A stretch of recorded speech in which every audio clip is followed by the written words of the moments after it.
in what might be interpreted as a confirmation of the months-old rumors of a possibility of Russian military personnel protecting the Burkina-Faso President Captain Ibrahim Traore, it has finally emerged that indeed Russian forces are now part of the security detail tasked with protecting the 36-year-old head of state.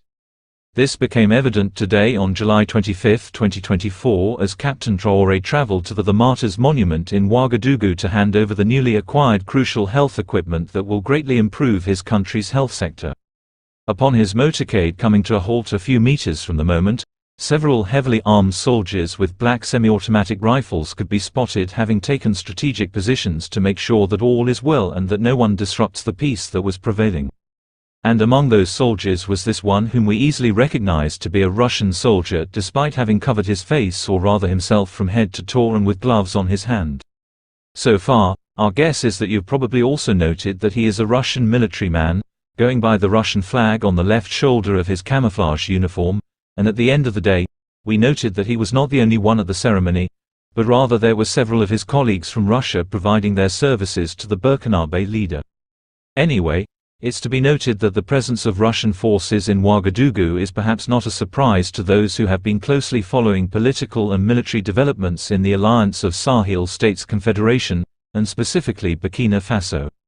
From as early as November 2023, that is a month after President Captain Ibrahim Traore meeting his Russian counterpart Vladimir Putin on the sidelines of the Russia-Africa Summit in St. Petersburg, there have been various reports of Russian troops flying to Burkina Faso mainly on confidential missions.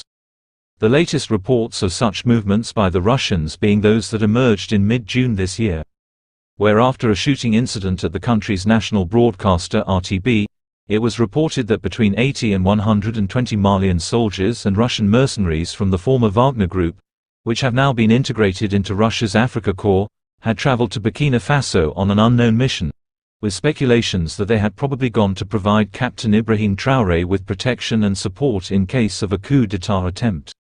Back to the healthcare equipment deployment, it's worth highlighting that in today's ceremony, the materials and equipment that were handed over by the head of state were made up of 12 station wagon vehicles, 11 pickup vehicles, 13 refrigerated pickup vehicles, 1,900 refrigerators with solar kits, 110 electric freezers, 14 generators, 11 cold rooms and 835 shelves.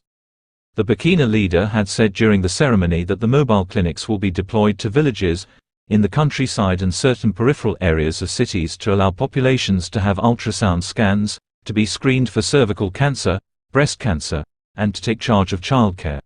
And that the cold chain equipment and tablets will on the other hand ensure the quality of vaccines at all levels of the health system. If you like the work I have been doing, kindly like my video, share and subscribe to my channel. Thank you for watching.